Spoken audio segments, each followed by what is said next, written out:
writer, author, commentator, well-known and eminent, prominent, I'll stop there and say personality, Professor M D Nalapat. It's a great privilege for the department that we are able to, in a way, launch this just brought out book,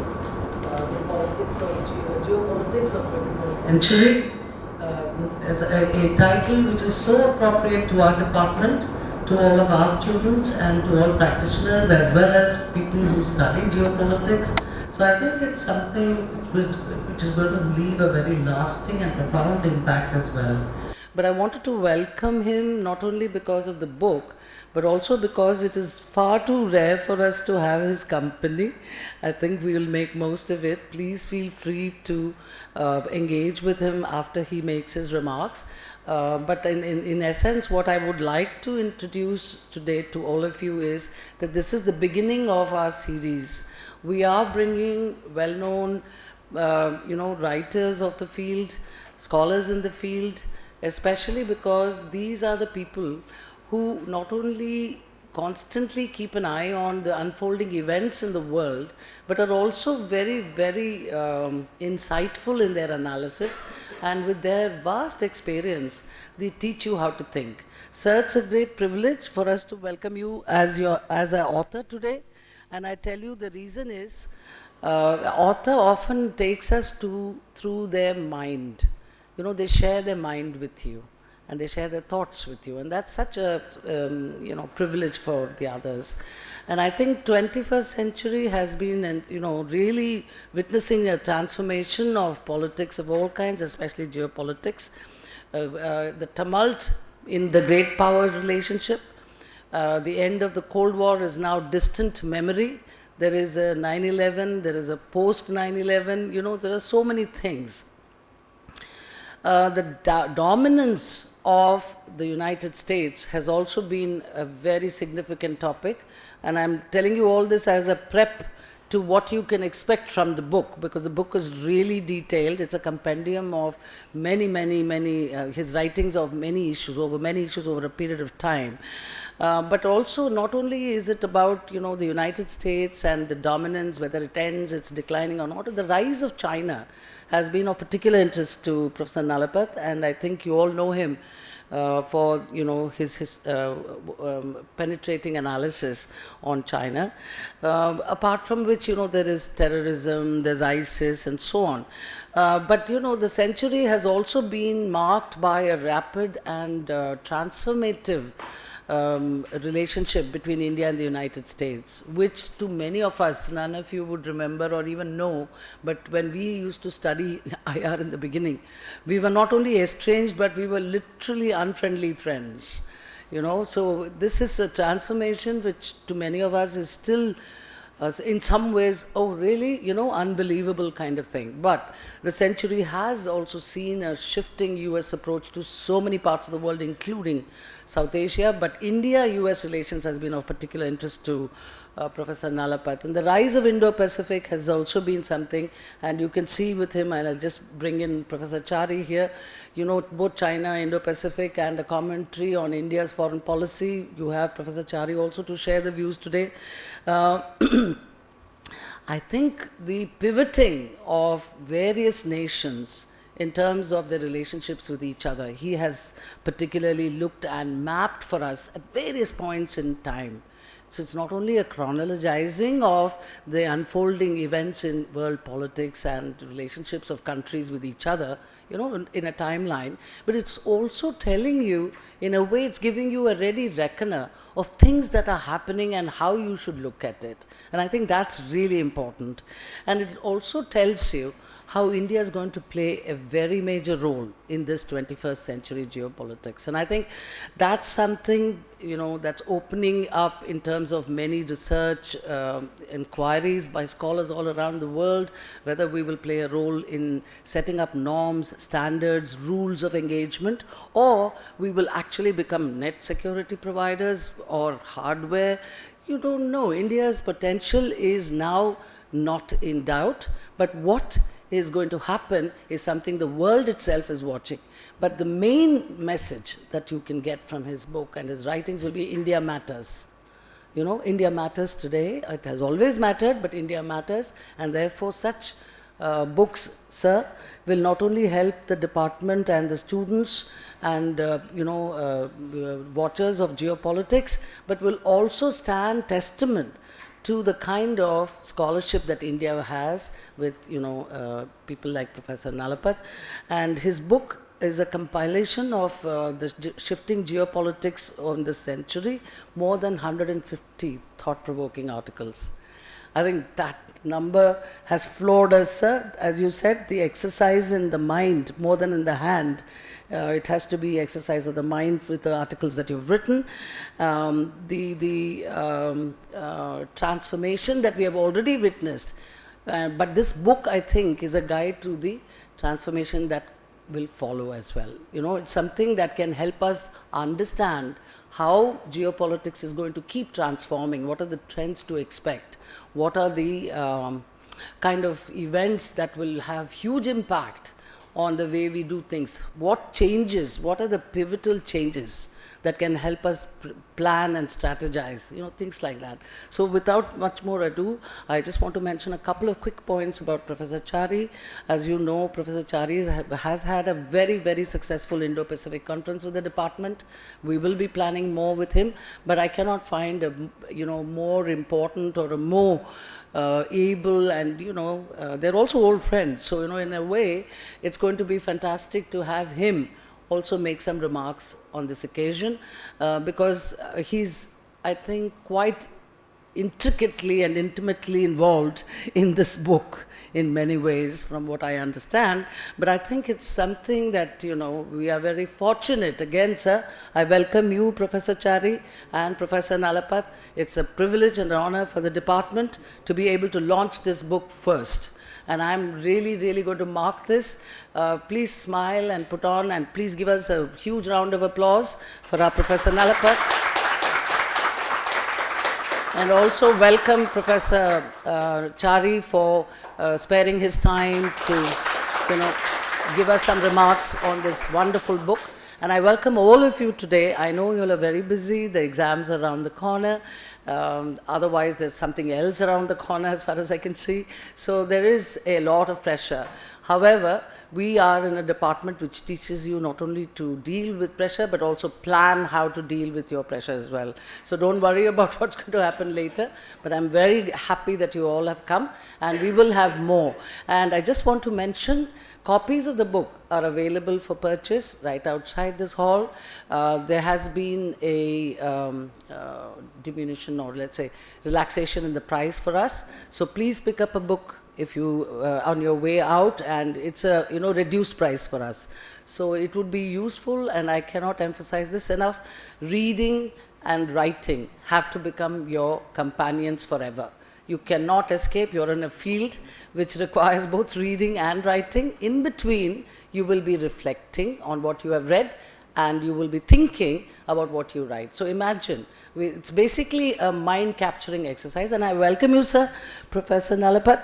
Fantastic, great, historic time for us to be with you on this. You take us with this journey on geopolitics today. Thank you, sir. Please.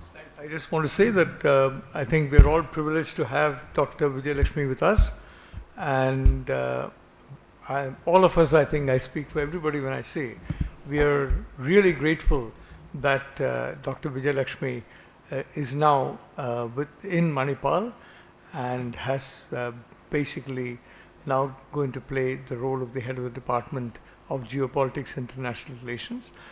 I also want to thank, retrospectively, my old friend Dr. Chari for having consented to come to Manipal, take time off from all his very many activities in Delhi, etc., and come here, pursue his scholarship, and now become a very integral part of the Manipal family. I'm quite privileged to be in the presence of Dr. Vijayalakshmi, Dr. Chari, and of course our students here, and I thank all of you.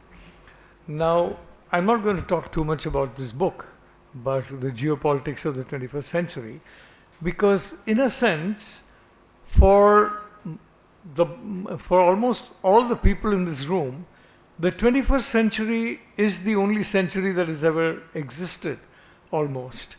You know, when you take away early infancy or things like that, you've basically been living in the 21st century, and you've been living in the reality of the 21st century, and hence possibly those who have lived in the previous century, those who have basically if you look into the previous century, you will find that there are significant differences in the 21st century, because some of the changes that were getting made in the 20th century, I would say from 1940s onwards, by the end of the Second World War, major changes started taking place.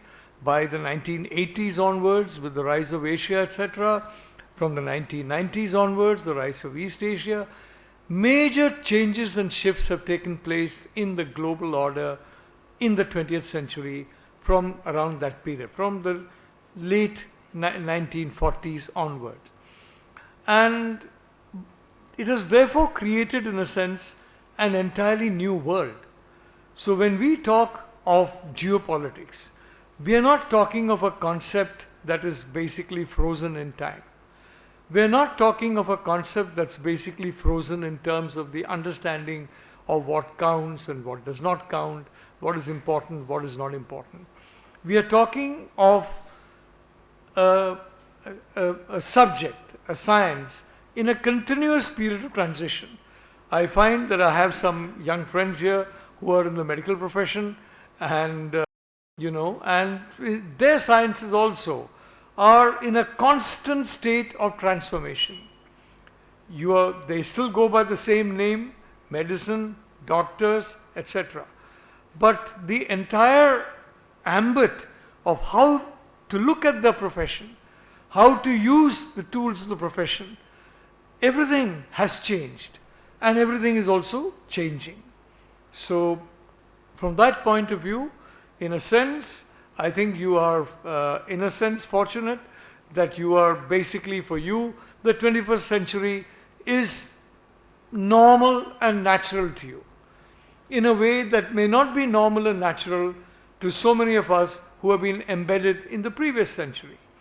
And we are seeing a lot of, what do I say? I'm not going to say fissures.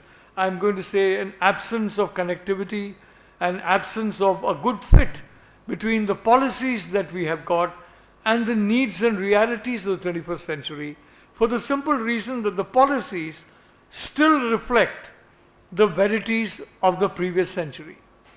The late 20th century and the early 20th century, perhaps even the early or the late 19th century.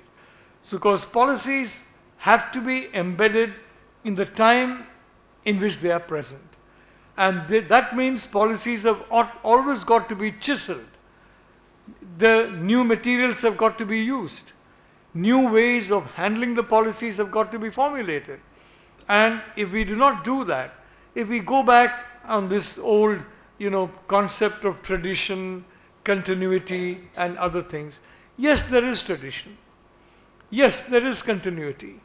But this, we are talking of tradition and continuity in terms of fundamental verities. And if I may say so, verities that have hardly ever been observed in the world of humanity. We are talking of mutual respect for human beings. We are talking of the fundamental equality of human beings. We are talking about the need for each of us to be a helping hand, to give a helping hand to the others rather than block. But all too often, as we have seen, the way the world is structured, it's often much more easy to come up by kicking somebody down than by pushing yourself up. So in a sense, you come up in relative terms. You don't come up in absolutes, but you come up relatively to the others. And unfortunately or fortunately, the psychology that we have, I mean, it's there in all of us, frankly, is that we look at hierarchies. And so long as we are higher in the hierarchy than somebody else, it doesn't matter if in terms of morality, ethics, or even technology, we are not at a very advanced level, but we are higher than somebody else. And essentially, more than the advances in technology, more than the advances in understanding, what counts is being higher than somebody else. You're seeing that play out, for example, in the world, and you're seeing that play out continuously in history, continuously in human history. The entire colonialism project was basically founded on the concept of hierarchy and the concept of hierarchy by whatever means. Now you have that, I mean, you know, in many sciences, in many disciplines, even disciplines that may involve, for example, helping other human beings. You may, for example, find, situations, and I'm happy to say that Manipal is a very noble exception to that kind of a rule. But you may find, for example, in several hospitals, the emphasis essentially is on looking at the means of the patient and looking at how much the hospital can gain if you follow a particular treatment track for the patient.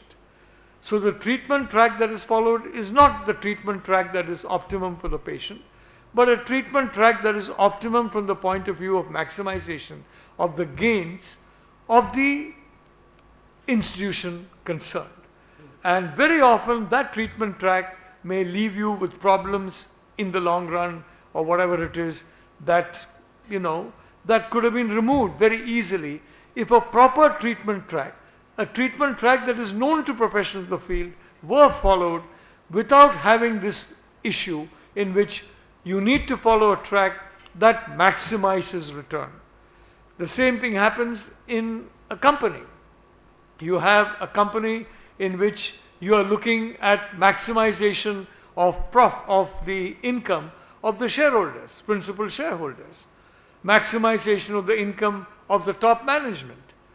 And very often that may involve taking shortcuts in issues that are valid over the longer period. So what happens is, essentially, when you're looking at a company as essentially a quarterly report, each time, a quarter goes by, what is my report, what is my dividend distribution? If you're looking at a treatment pattern as with, okay, when this patient leaves the hospital, what am I going to get out of it? In that situation, you come up with multiple suboptimal decisions, and you come up with a world in which much more could have been done with the existing knowledge and technologies that we have, if only we had a different approach, if I may say so, a different approach even to life, a different approach of thinking about ourselves. I mean, for example, it's been said by some that you value an individual not by what he or she has, but what he or she has given away. And it could be giving away in terms of money, it could be giving away in terms of literary talent, it could be giving away in terms of scientific knowledge. But you measure a person's contribution, and you measure a contribution of the worth of an individual by how much is being given away. Now, one reason why, whenever I have some kind of an issue that I think requires medical intervention, I think, per square mile, the number of doctors in Manipal is probably higher than any in the world, any other square mile in the world, is because the approach here is not the approach that I'm talking about. It's an approach which is fundamentally looking at the long-term value to the patient, the long-term value to the individual, the student, etc., the long-term value to the institution. And that is why this institution, in the face of so many obstacles, in the face of so many problems, in fact, we are going to see day after the 125th Founders Day is coming. And Dr. T.M.A. Pai, who was the founder of this institution, Dr. Pai was very clear. He wants an apostrophe after the S, because he said, it's not just me, it's a lot of people. Yes, Dr. T.M.A. Pai was right. It was a lot of people. But in a way, it was also that special gift in him to unlock that feeling amongst so many people, to unlock that particular strength among so many people that enabled an institution of this size and prominence to be created in what was essentially not very well known. I mean, I wouldn't want to call it a knowledge backwater, because the culture of this location is wonderful and the culture has been beautiful for a millennium and more. But in terms of looking at the way the world valued these situations, Manipal was a backwater. Until you had a man named TMA Pai come in and say, this is not a backwater to me. To me, it's the center of the universe. And if you don't believe the center of the universe, give me and my friends time and we'll show you why it's the center of the universe. I personally believe that the future in Manipal is going to be as a Silicon Valley of the world. Silicon Valleys don't belong to countries. Silicon Valleys belong to the whole world, because you go to Silicon Valley, and from the time I first went to Silicon Valley back about 30 years ago, I found it is like a United Nations. In the UN office, you find less diversity than you see in Silicon Valley. In fact, there's relatively little diversity in the UN office, at least in those times. Now there is, of course, more diversity. But I'm talking about 30 years ago. The diversity was much less. But in Silicon Valley, even 30 years ago, you had an amazing diversity. And one thing I'd like to tell you, that one could be sure about, you could be in a situation like me, where you like Indian food, and you like almost entirely Indian food, and you could get by in Silicon Valley, lunch, dinner, and breakfast with only Indian food. And there are locations there in Silicon Valley. There are locations in other parts of the world, in other knowledge pools, where you can spend days and weeks without seeing anybody other than somebody who's either from India or who has stayed in India for a long time. You can go for seeing a long time. Which is why some of us, even back in the days when our country was not really regarded as a very promising prospect. If you remember, if you had been reading and researching, and I know quite a lot of you do a tremendous amount of reading and research, and that's good. Back in the 60s, in the 50s, they gave us a certain amount of time, a grace period, so to speak. From the 60s, from the 70s, to the 80s, to the 90s, prophecies were so frequent. India is going to collapse. India is going to really start, cracking up. It's going to break up. There's nothing going to be left of this country in a short time. It's just too chaotic to survive, and there's so much of chaos around. Well, in the 60s it didn't collapse. In the 70s it didn't collapse. Now it's 2023 and it's not collapsed. And I doubt that it's going to collapse. It's in any hurry to collapse anytime soon. And the reason is all of you. The reason is the exceptional quality of the people of this country. And that is a quality that has been steeped in millennia of a common shared culture and history. It's a shared culture, it's a shared history that is owned by all of us, without exception, without discrimination. And that shared culture is like, in a sense, you steep something in a precious substance.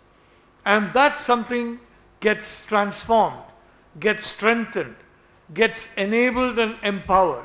And this millennial history of India, this millennial culture of India that has remained a truism for all these years of, if I may say so, some problems, pain, suffering, a little bit of progress as well. Well, that is a very, very important in which every one of us has been steeped in.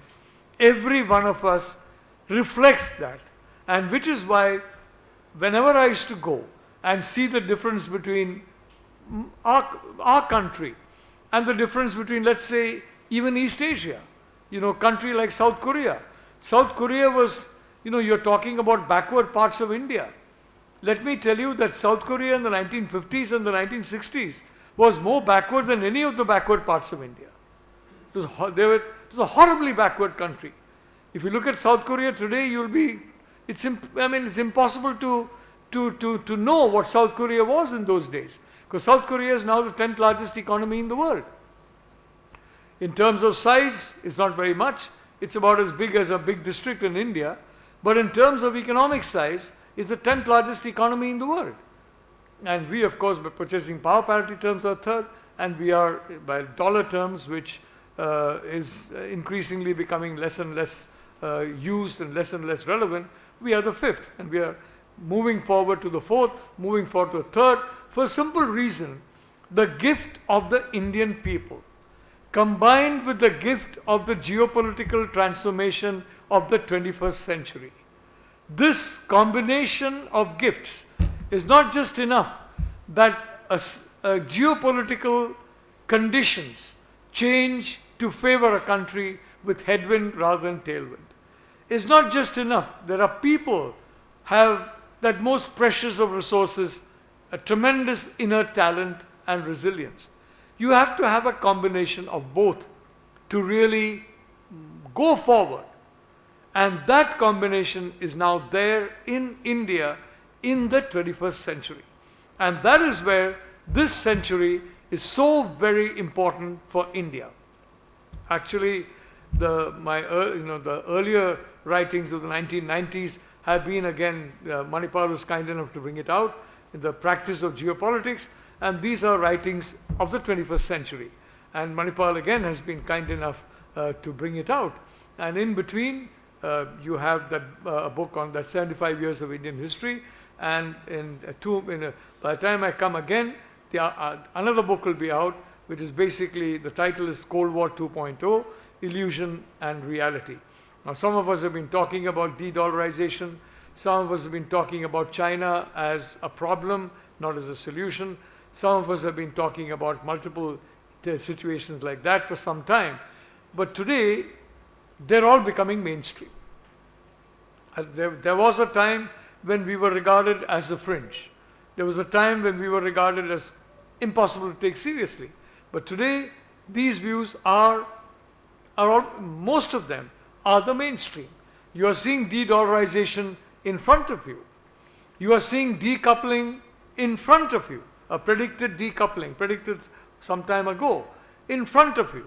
You are seeing the aggression of the CCP in front of you, because the fundamental ideology of the Chinese Communist Party has been based, and now it's 101 years, 102 years since it was born, on the theory that the Han people are a very special people, and if led by the Communist Party.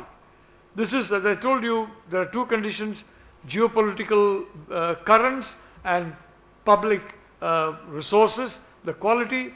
In terms of the Han people, the CCP has said is the Han people are the best in the world, but for that you need a catalytic factor. And the catalytic factor, according to it, very modestly, is itself. And that catalytic factor, they believe, will enable them to rule the world. The normal order of things in their minds is to rule the world. Now, you saw the world was being ruled by the West, and there is really no, we're talking about the Western century for a very considerable period of time. Changes have only started coming, and Dr. Vijayalakshmi is one of the top experts in the world on the United States. Only now there's a perception that America is more than a corner of Europe that has accidentally strayed from one side of the Atlantic to the other. The concept has basically getting deeper, that it's a quadricontinental country. It's as much African, it's as much Asian, it's as much South American as it is European. And even in terms of its demography, you're seeing that happen. But my point is that the CCP has always based itself on domination. And domination, it believes, is not a natural process.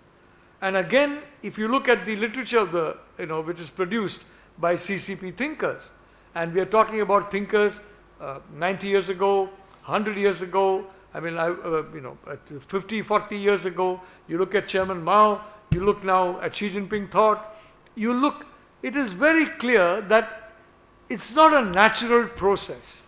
It is a process that has to be artificially created. And the purpose of the CCP is to create these artificial processes that would enable the Han people to rule the world. And when you define Han people, I'd like to say very clearly, you must at least conceptually draw a distinction, one, between the Chinese people and the Han, because the Chinese people are more than the Han. Secondly, between the Han people and the communist members. There are about 96 million of them now. And thirdly, the leadership of the Communist Party and the Communist Party as a whole. And third and fourthly, the top leadership of the Communist Party and the leadership of the Communist Party. There is, if you look into the issues, if you are interacting with them, and I think one way, essential way of dealing with the subject is to interact with them. You have, for example, telemedicine, but I'm sure the doctors here will agree, there's nothing like looking at the patient face to face and understanding what the patient is like. There's nothing like looking at top leaders face to face, interacting with them, looking at leaders face to face, looking at members face to face, and much more rarely looking at non-communist Chinese face to face to realize the immense chasm that is there among all of them. And one thing the leadership is convinced about, it is convinced about that China will be the top power. It will not get there by a method of conciliation and peace. It will get there by a process that could involve struggle, that could involve war, and that process is what you see ongoing now. It has been ongoing from, I would say, around the 1990s, but today it's very much in your face. That's the only difference. What Xi Jinping is saying today is that he's saying it more openly and more transparently than Hu Jintao was saying. What Hu Jintao was saying, in terms of saying that there must be Chinese technology. If I recall, there's a story in which Hu Jintao traveled down an escalator. Now we have another very famous individual who traveled down an escalator and declared his candidacy. I don't know if he's going to travel up the escalator now and declare his next candidacy, but Hu Jintao looked and said, where is this made? Belgium. I see. He looked at his watch. Oh my God. Switzerland. He looked at his pen. Oh, France. He looked at his car. Oh, American. He looked at something else and he found nothing Chinese. And he said, what's going on?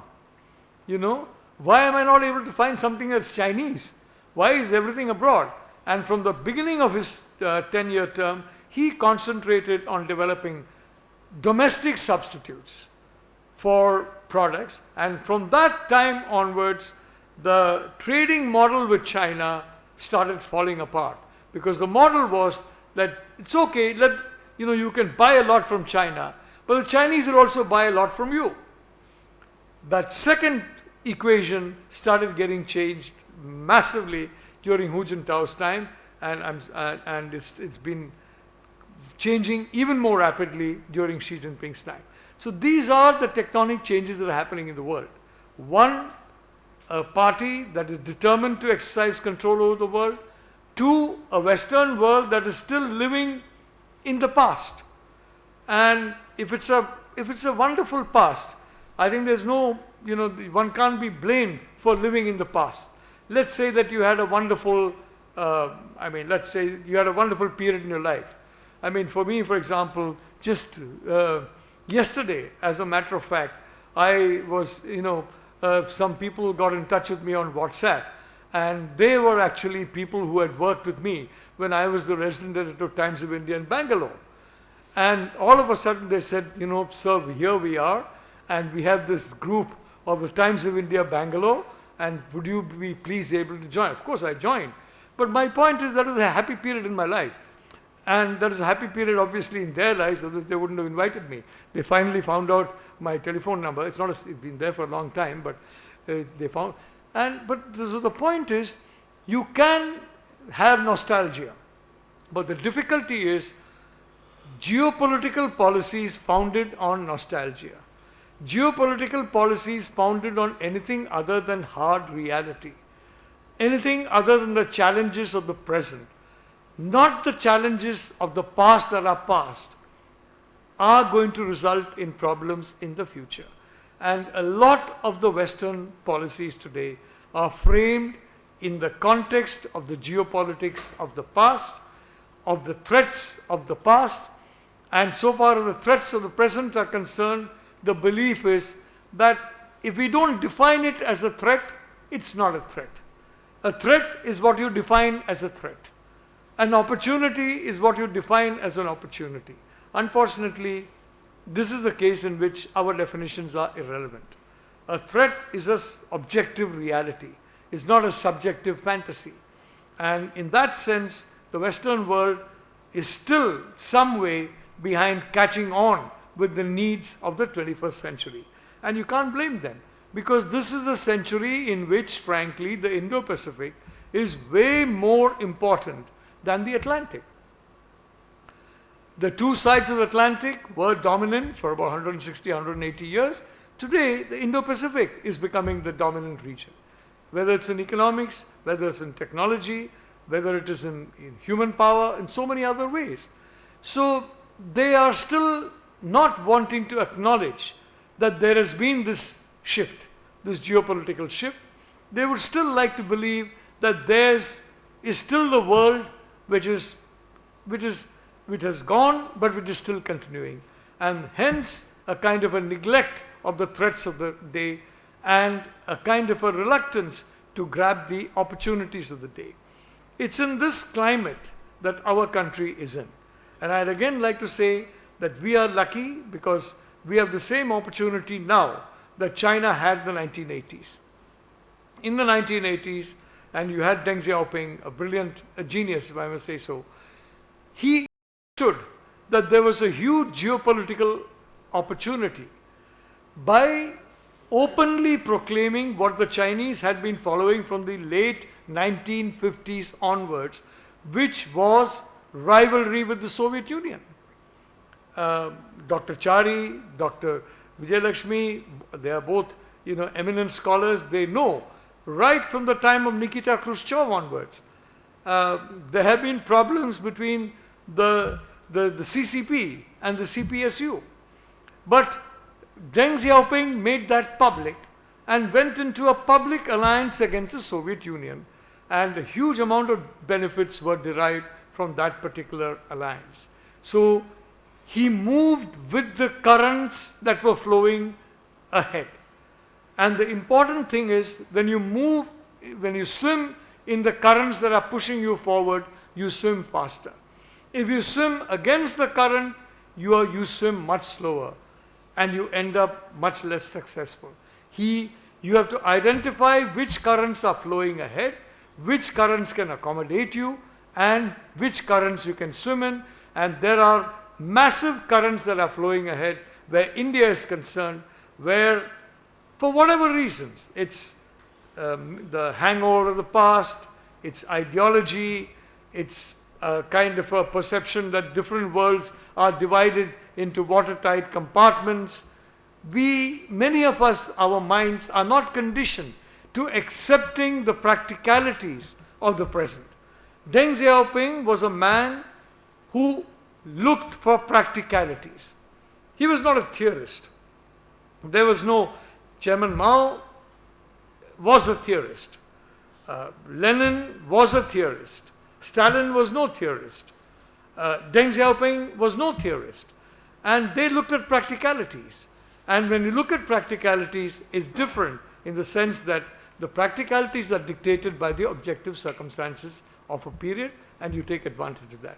This is an era which India can take tremendous advantage of if we understand the opportunities, understand the threats. And may I just end this and open it to a kind of a, an exchange of views. I'm sorry for this monologue again, but as I said, I feel that I'm deeply privileged because you have Dr. Vijayalakshmi here, who is really an authority on the United States.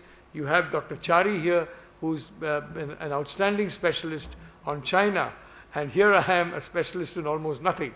But the point is that what I'd like to say, let's not think of the world in the sense there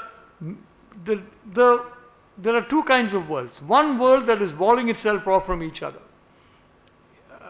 You have a country which bans social media platforms of other countries, which bans even companies from the best IT country in the world, India, from basically getting advantage of from their the government companies and even their so-called private companies buying Indian software. So the Indian IT companies, the market there are Western companies, not Chinese companies. You have companies, you have countries that wall themselves off from immigration but not migration. And when they go to migration, they say that you basically have got to listen to what's good for us at home and not what's good for the country of which you are now going to make a passport of. And you have countries which are much more relaxed on the situation. And countries that are much more relaxed, may I say, in a sense, it's like today's society. The so-called divisions that are there in our society, divisions of region, divisions of religion, divisions of diet, divisions of language. These divisions are actually becoming less and less consequential and significant. The more deeper you go into a situation, into a friendship, the more you understand that the issues that bind us are so much more than any of the issues that are technically used to separate us. So in that same way, you go to the United States, you go today to Britain, you have a prime minister there whose parents came from Pakistan. And of course, you have now a first minister in Scotland whose parents came from India. It's a different matter that Rishi Sunak is called an Indian, although his parents came from Pakistan, and the first minister of Scotland is called a Pakistani, although his parents were born in Gujarat, which has always been a part of India. But the point is, let's not segment the world in which we naturally belong to. And the previous book that I wrote was 75 Years of Indian Foreign Policy. There was a certain amount of nasty comment, if I may say so, in that book, that I was being too pro-United States. I'm not pro-United States, I'm not pro-China, I'm not any country in the world except my own country, and I'm pro my country because I'm a citizen of this country. If this country does well, I'm fine. If this country does badly, I'm in trouble. So for entirely selfish reasons, I'm pro my own country. Because I was advocating a much closer relationship between India and the United States. I'm not advocating that because of anything for the United States. I'm advocating that because of India. I'm saying let's do what Deng Xiaoping did. And I've been saying this now for 26 years. Let's do what Deng Xiaoping did because this opportunity will come again to us, as it has come again to us. But fortunately, I would say, out of every, about 80-85% of people agreed with that point of view. About 15% of people said, no, this basically is a pitch for, India becoming subsidiary to the United States, which is never going to happen. We are not Germany, we are not Japan, we are not France, we are not the United Kingdom, we are India, and we are never going to, for example, in the Soviet era, we never had a single joint military exercise with the Soviet Union. Not one. We never participated in any campaign involving the Soviet military. Not one. And I know privately, whether it is Hungary, whether it is Czechoslovakia, whether it is Afghanistan, there was very strong criticism by the government of India to the government of the USSR on these issues. It did not come in public because it was considered to be impolitic when so many important requisites were based on a friendly relationship, and the public would be confused if that happened, so it was not done publicly. Whether that is correct or not, I'm not able to say, but we were there. So my point is very, very simple. Today, there is once more a Cold War. There was a Cold War 1.0. That's over. that the Western world is trying to go back to the era of that war by focusing on Ukraine. Now, Ukraine is supposed to be the center of Western civilization. If Ukraine falls, Western civilization collapses. Ukraine was part of the Soviet Union for a long time. I don't think Western civilization collapsed, quite frankly. I think, a country like Taiwan is way more important in terms of the knowledge industry than Ukraine. Ukraine is good from the point of view of fertilizer, from the point of view of food grain, but Taiwan is good from the point of view of high technology. And in today's world, fertilizer and food grain is important, but technology is all important. But you have a situation in which you have a reversion to Cold War 1.0. And then you lose track of Cold War 2.0, which is already upon us. And that is where my concept of illusion and reality, and that's where in these writings essentially, it's a snapshot of the world as I see it. Now, in some respects, it is also written in a way which ensures access to high-level sources in certain countries. In some countries, the higher the level that you have got access to, the better your knowledge of the process of that country, especially if in a country where most of the important decisions are taken without consultation from anybody except what I would call a creamy layer, what our courts have called a creamy layer, an elite layer of society. If the elites bar access to you, that means there's no access to their thinking. And I think access to their thinking is critical to understand their geopolitics and their strategy. So, but having given that, I think it's an interesting read. I hope that our library, etc., will be there. Those of you who would like to get it, apart from the 20% discount that the publisher is giving you, whatever royalties I'm supposed to earn, I've told Dr. Vijayalakshmi, cut that as well and add that to the list. And maybe you can do that. But the point is, we are in a world today in which we have the opportunity literally of a lifetime. Those of you all over the world, I'm not just talking about India. If you're looking at migrating to Europe or the United States, the same effect is going to come there also. We all sink or swim together in the boat that we are on now. And that is one of the boats of Cold War 2.0. There's another boat. We are not in that boat. I doubt that there'll be space for us in that boat except under humiliating conditions. It's that boat. We are all in the same boat, as the well-known saying goes on that. And over the next few years, we are going to see if we take advantage or we lose the advantage.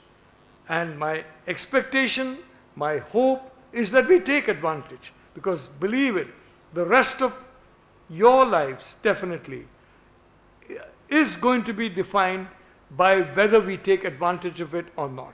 My writings have essentially been a kind of an effort to try and talk about this advantage, talk about what is happening in the future. I was talking to a young friend who's a neurologist, and he was pointing out about some of my much older articles on de-dollarization, on the impact of sanctions and how people are moving for the dollar.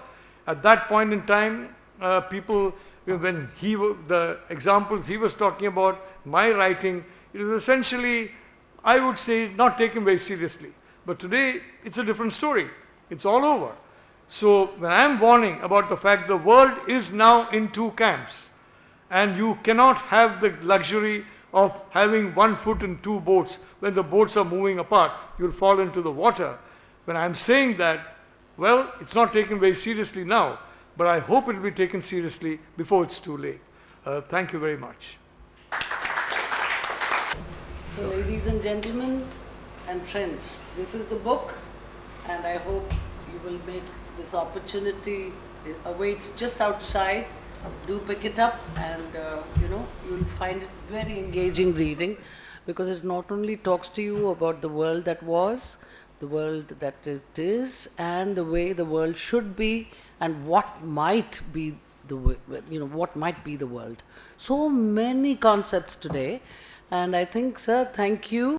I have to really, really appreciate your candor and the way you seamlessly involved life experiences, thinking, human feelings, human failings, what we do as individuals, what we do in our jobs, in a company, so many things he has connected.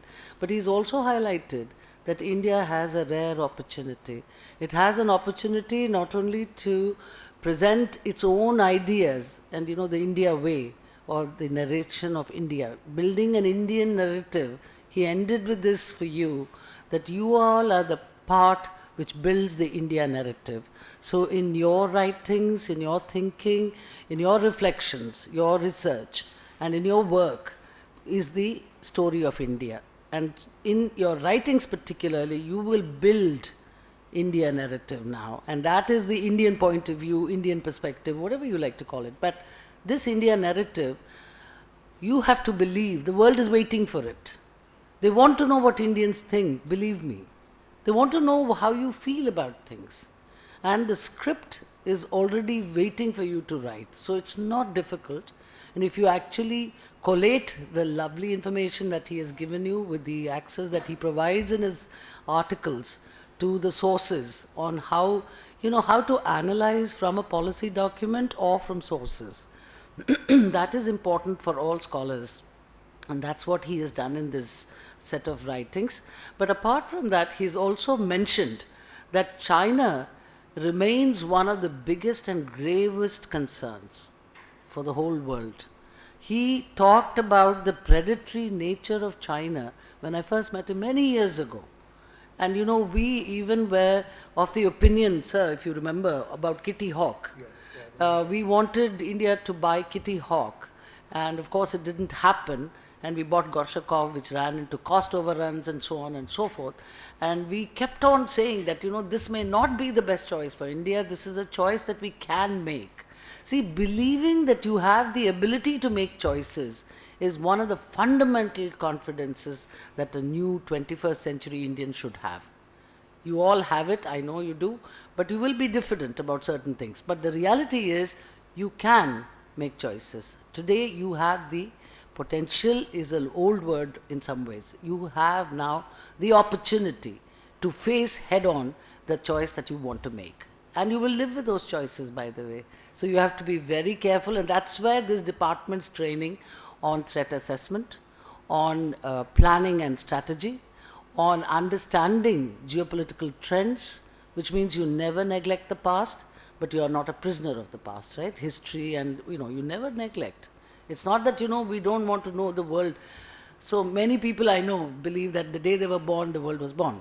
I know this, okay? It does happen, but it's not really a world that, you can't. There has been a world before this, and many times when people write excuses for not doing something, I tell them I have a book of excuses which I did from the time I was a student. It may be, the number may be 85 or 120, I don't know, but it's the same excuse. So, one has always reinventing the wheel in some ways. But what I'm saying is, understanding the way the world was is a very good place to start. But don't get bogged down by history. Don't get stopped at the historical gates. Move on to make use of that knowledge to understand the current realities, the harsher truths, and then move on to take your choices and move forward in the way that you want to be. And India is seen, excuse me, I have a bad throat today, do forgive me. But what Professor Nalapat actually mentioned, there was something called disdain and derision about India for a very long time. We were seen as, one of my very favorite old friends, Ambassador Lalit Mansingh, who used to be also our Foreign Secretary, used to say India was seen as 4 Ps, the lens of 4 Ps: Pakistan, poverty, public sector, and one more thing I'm forgetting, but the 4 Ps, that was the view about India. And this hyphenation between India and Pakistan used to be a driving nugget of every writing from the West and other places, and it had an impact. Why I'm saying that is, today what you write will have an impact. So, we are not hyphenated today. Nobody believes we are. You will find Imran Khan, Putin, even she, I think, would say that, oh, India has been very smart, they have been very independent, autonomy has been practiced by India on this recent, things we did on Ukraine, right? So the story of India never ends. All of you can play a part. And the narrative of India needs to be built by us and not. So what he was mentioning today, and this book, I think, I will also once have a, I wanted to not spoil the surprise, but there's also an expert who's going to talk to you about the most important things that are happening in a country called Sudan, where our Professor Chari was a special envoy. We know his work, so he will talk to you at some point on that. But this is the kind of, what shall I say, the kind of knowledge power that we are. In corporate terms, you have knowledge partners. We used to talk about it, my colleagues and I yesterday, we were looking for knowledge partners, sir, so that we can bring, people into Manipal University and institutions, and particularly the Department of Geopolitics. We have found many knowledge partners, we are looking. But India has become a power, a knowledge power. We now are not consumers of knowledge anymore. We produce our own knowledge, and the world is waiting. And they were waiting for quite a long time, sir. In many ways, while the disdain, derision was one part of it, there were also many who saw the potential, but kept wondering why the estranged democracies could not become engaged. And then they did, which I'm talking about is India and US. So the transformation of that alone, with so much publicity, it's in the public domain, it's no secret deals. China, USA, there are many years we had to wait to get to the actual bottom of that relationship. But India, US, every person has commented. Every Indian owns it. It's not a dialogue of the few. It is the dialogue of people to people also in India, US's case. So there is a case to be made that for many years ago, sir, you, and to some extent I agreed with you and I had my own views on that, India and the United States are natural partners. They are natural partners. Even the Americans, though they are wedded to the concept of networking through allies, which they still do in the Indo-Pacific theater with the Australians, with anyone else, the South Koreans and so on. With us, they talk about partnership, comprehensive, consequential, global partnership. So partnership, natural or otherwise, has different connotations, and that has a great impact on the way you conduct geopolitics. So I think the trends are changing. They will continue to change more. Books like this, sir, and of course I will also introduce another book from Professor Chari on when he talked about the CCP in particular and the report he wrote on the way China's Communist Party, a government and a party, we have to understand the difference. And you have to, writings like these really help us not only to think for ourselves, but to make sense of what's being told and beamed to us all the time. Because the new media and the media environment of this geopolitical world is vastly different. So in a moment you're going to get it. So I would say in this case at least, go back to the old habit of reading a book. Read this book. Every day one article would do you good. And that's all I have to say. But I want to thank you very much, sir. Thank you, thank you, thank you. It was fantastic. And I now invite Professor Chari to make your remarks. No, you have to. He has to. Oh, after... Students, you must say that, sir. We wait for you, sir. After Professor Vijayalakshmi and Professor Nalapat's points that they have made, I don't think I need to make any special remark or comment on this, neither the book nor the subject that they have touched upon. And more importantly, to the students of geopolitics and international relations, who for the last at least 2 years have been breathing geopolitics and exhaling international relations, if I may say so. And I'm sure you're all up to the brim. So all IR theories and everything would be falling out of your ears now. But another 2 months maximum. Then you will forget all these things. to hell with geopolitics and to hell with AR relations. So, I mean, this happens to everybody, this happens to us also. For all those who are born in the 20th century, I think all of us, right? And I don't think, I don't see many 20th century people here. It's all 21st century. So it's all the more important that you should read this book. So I'm requesting Professor Nalapat to donate, or at least we will buy 10 copies in the library so that each one of you can probably get a copy for yourself to read. But read it after 1 month. Right? And I'm sure nobody is going to be in a mood to read books other than those prescribed by Professor Ravindranathan here. So anyway, we all know about it. But one thing I'll tell you, so much as Professor Vijayalakshmi and they have said about history and all that, what actually, what determines or what is very salient or important in the 21st century are, if you say there are 2 or 3 things, like, I mean, very recently we came across China renaming Indian areas, Arunachal Pradesh and all that. In a way, what they are doing is they are claiming that Arunachal Pradesh is theirs. They have already claimed or taken over Xinjiang. Xinjiang literally means an outer province. That is the meaning. Even the Chinese word meaning is the same. They took over Tibet. So it's all strategic. I won't go into the details. So now they want Arunachal Pradesh. Slowly they want to enter into some sort of a deal with Bhutan in such a manner that someday they can even claim Bhutan. Left to themselves, they would claim Nepal also as theirs. And then, of course, they've been talking about Sikkim for a long time. I remember I went with Atal Bihari Vajpayee to China for talks, and evening we went about and faced what you call the world map that was published by China. And the world map has prominently shows India minus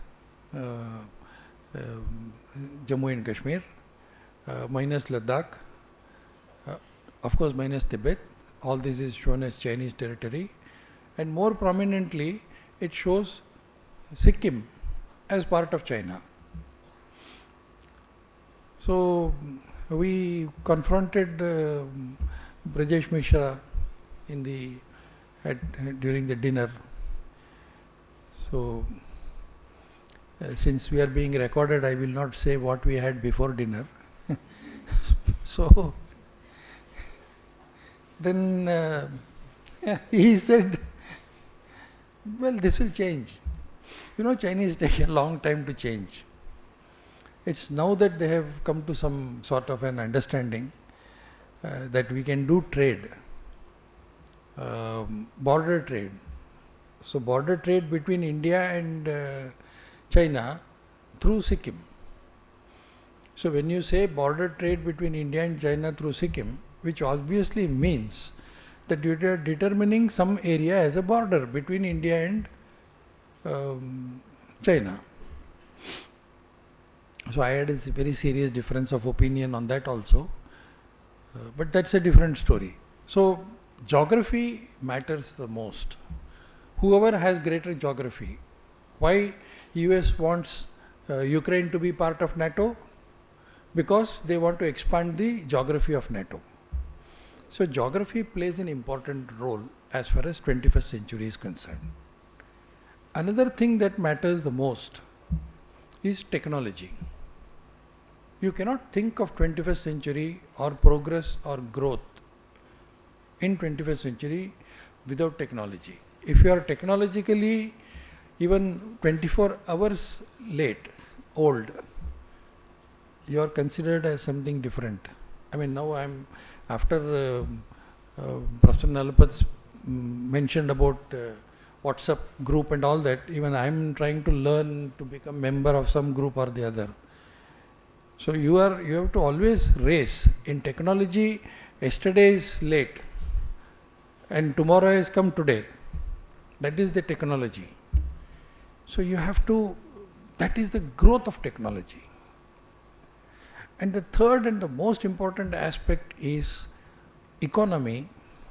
When I say economy, all the factors of economy, labor, capital, production, raw material, supply chain mechanism, value chain mechanism, all these things put together is economy. So you have to be strong in that, in the 21st century.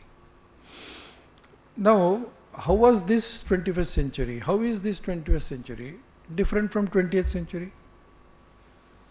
The same three factors were responsible for determining the strength of a country or the superiority of a country in the 20th century also. Why colonies were very strong? Because they had more geography. Why Britain was considered to be the strongest or the most advanced country? Because of their technology, industrial revolution, and economy. They were strong in the economy. Why USA is still considered to be a very strong country? Because the dollar is still a very dominant currency in the world. So what is the difference between the 20th century and the 21st century? It's more or less the same. The difference that India is making is to be part of this process. 20th century India was not considered to be a very strong country as far as economy is concerned, as far as technology is concerned, as far as geography is concerned. Today we have friends. India is leading South-South cooperation. India is leading the non-aligned world. What was once upon a time called non-aligned, today if you take all the definitions of non-aligned and remove the word non-aligned and put multilateralism, it comes to the same thing. Yesterday's non-alignment is today's multilateralism. Yesterday's colony is today's regional forces or regional groupings like IPSA, BRICS, ASEAN-India Center, Asia-Africa Growth Corridor. All these factors, all these are all part of the geography. So the more membership of organizations you have, the more organizations, regional forums that you have got more geography with you. And then, of course, Indo-Pacific. As long as it was Asia-Pacific, the center of focus was Asia. China liked the word Asia-Pacific. But the moment in 2015 we started talking about Indo-Pacific, the recognition that India got, Indo-Pacific became India-centric Indo-Pacific. So, geography matters, economy matters, technology matters. So, how we are going to tackle these three, how we are going to be part of these three, and how we are going to get into the bandwagon of these three elements and use it to the best national interest and advantage is what we have to see. That is what will determine whether India has arrived as far as 21st century is concerned or not. So most of you here born after 2000 would probably be witness to what Professor Nalapat has mentioned in some of the articles in this book. So I think now we all have a very busy schedule ahead. So I can't really wish you a very great weekend. I know your weekend is going to be what. So, but still wish all of you great success and luck. Thank you. So it is, it's always a bit sad to conclude something. Give you all an opportunity, maybe a couple of questions. He has about 5 minutes. If any one of you would like to ask him on something that's really pressing and, you know, in your mind requires a expert answer. Okay, I'm Saurav, third year BSc Psychology student from MCHP. My question is to Professor Nalapat. Um, okay, so basically we are seeing a shift in the geopolitics, but do you think it is driven by finance? Do you think it is driven by investor companies? For example, if I were to take a name, say BlackRock, and do you think that their mindset being sort of lost in what was like the retro sort of Cold War days, do you think that would also sort of make this sort of change as to where these people want to invest in? And do you think that our growth is because of these investments? How much is it determined by it? First point about finance, why is it that the Chinese and the Russians are so particular about de-dollarization? By de-dollarization, they basically mean that some of us, they basically mean that the dollar is no longer to be considered a stock of value. Nowadays, what happens, the Federal Reserve prints dollars, trillions of dollars, and externally they are bought by central banks, by individuals as stock. It's supposed to be safe. Reserve currency? As a reserve currency, exactly, and as a stock. But the reality is that because of these sanctions that have been put, you are basically what they are calling weaponizing of the dollar. Now, this was fine in a situation where there were no alternatives to the dollar. But the reality is that the Western world today, the manufacturing base, is now shrinking. First point.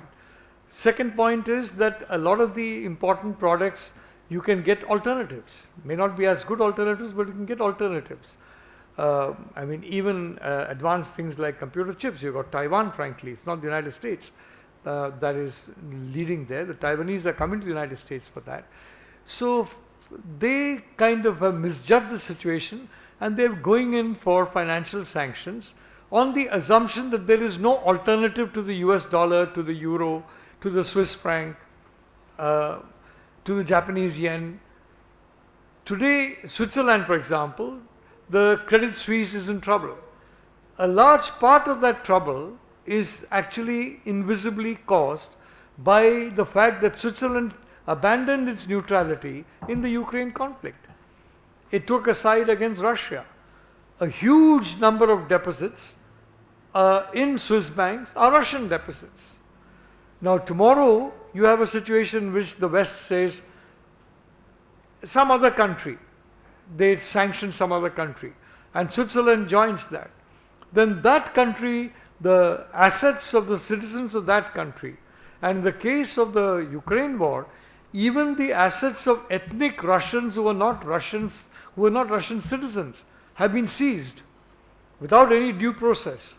So from that has accelerated the pace of, it's no longer seen to be safe to put your money in a Western currency, because at any time geopolitically it can be taken away. Now, the early signaling was, for example, in Iraq, Iraqi money disappeared. Saddam Hussein had a lot of money. His people had a lot of money. Libyan money, Gaddafi's money disappeared.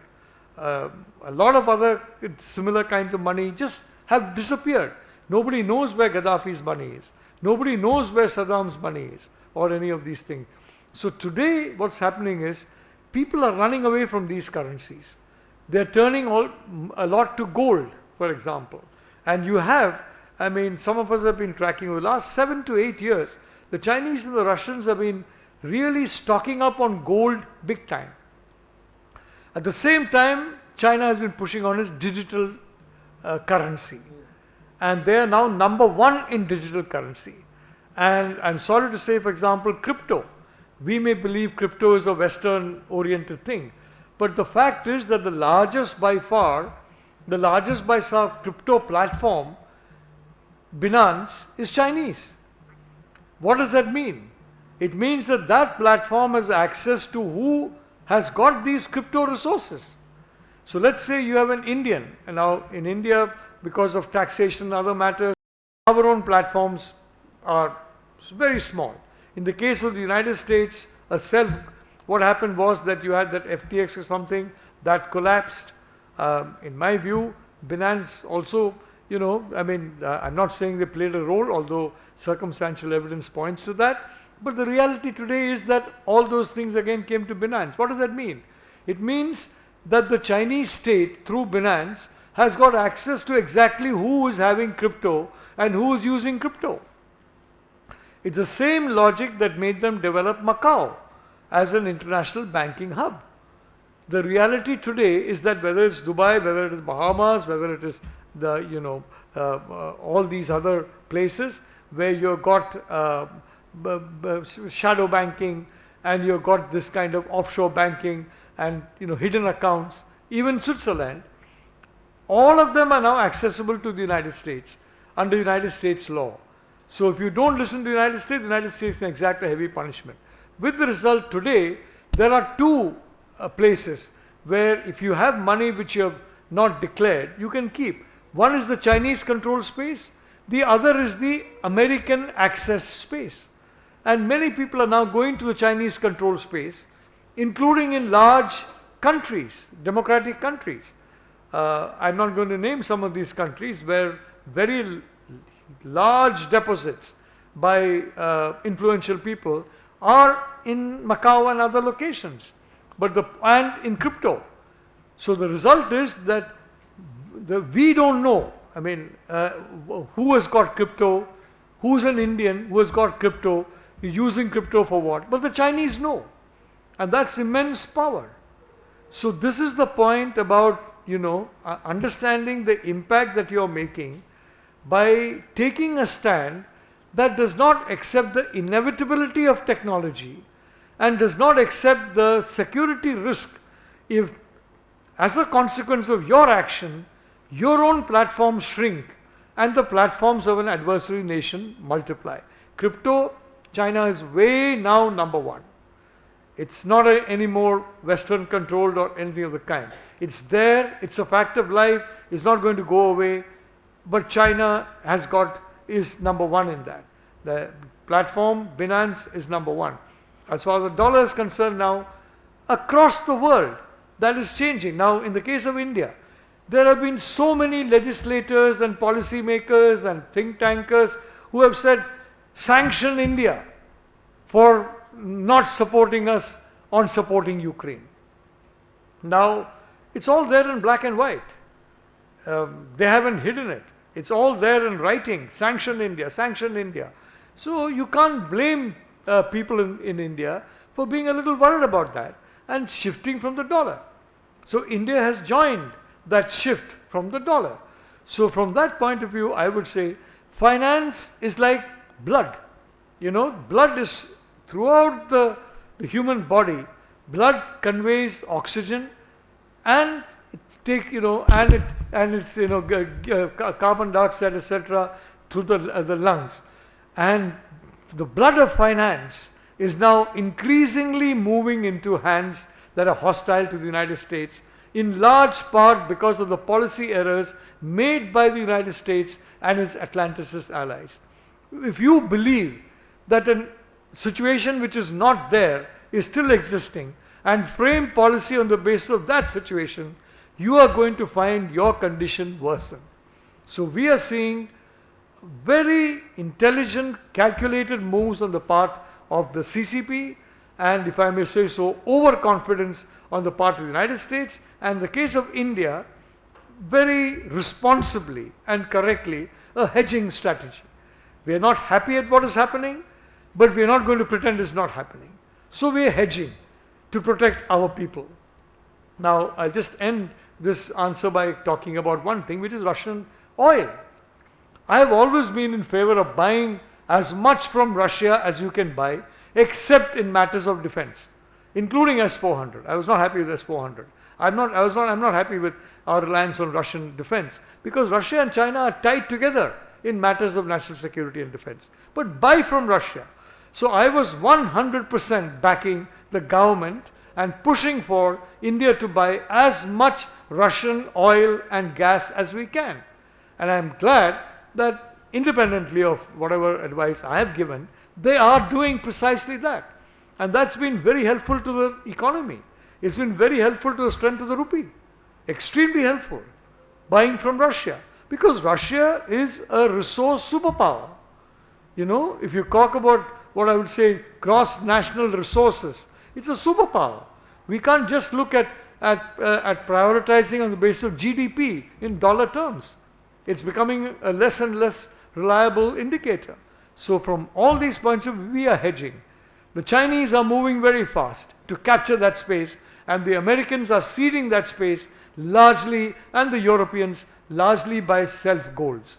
So yes, finance is very important, and two, well, that's something that we also, I mean, I have been talking for many years actually about the need for us, maybe in the Andaman Islands or something, to set up an offshore banking hub, you know, to have free access to deposits coming and going, coming and going.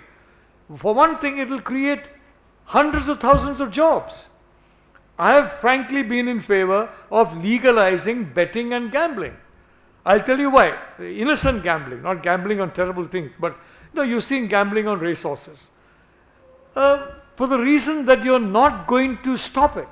There are certain laws that are unenforceable. You had certain laws on alcohol which are unenforceable, which fortunately most states have given up. You have certain laws on some other issues which are unenforceable, and Supreme Court moved and abandoned those laws. But why? Because at least it gives the state some revenue, and you can keep an eye on it and prevent the worst excesses. In Bihar today, after prohibition, you're seeing a multiplication of deaths from illicit liquor. Is that better? You're seeing a diminution of resources so that schools in Bihar, hospitals in Bihar are not what they could be. Is that the best policy? I mean, you know, as I said, I have called him Saint Nitish. I called Mr. Antony Saint Antony. Now I'm calling him Saint Nitish. And I'm delighted that he's a saintly man. But the reality is, sometimes saints are not the best policy makers for the people of a state. You know, very seldom they are. So I'm only saying, from a practical point of view, let's be real. You understand? Let's be practical. And I always say, it's better to monitor something and regulate something than to pretend that you can prevent it when you cannot, or to ignore it when it's too important to be ignored. I think we're going to end with this, again, very perceptive advice and insights. All of you take back a memory of, you know, how best you can deal with a complicated world. Though it's a complicated world, it's not very difficult to manage it if you read the book. So again, I'm telling you, read the book. And the books are waiting outside if you feel like it, and the library will get them, and we will make available whatever you need. We will be, of course, having more conversations with eminent experts through dialogues and through our lecture series, distinguished speaker series. You will get an opportunity to not only meet the best minds, but also engage with them. So I thank you all for coming today. I know it's noon time, and you have given a lot of your time. Morning time, I know you all study a lot and all of the exams and all of that. Wish you all the very best, and we are there whenever you need any help from us. Please do contact us and let us know how best we can help you. Okay, thank you very much. Goodbye.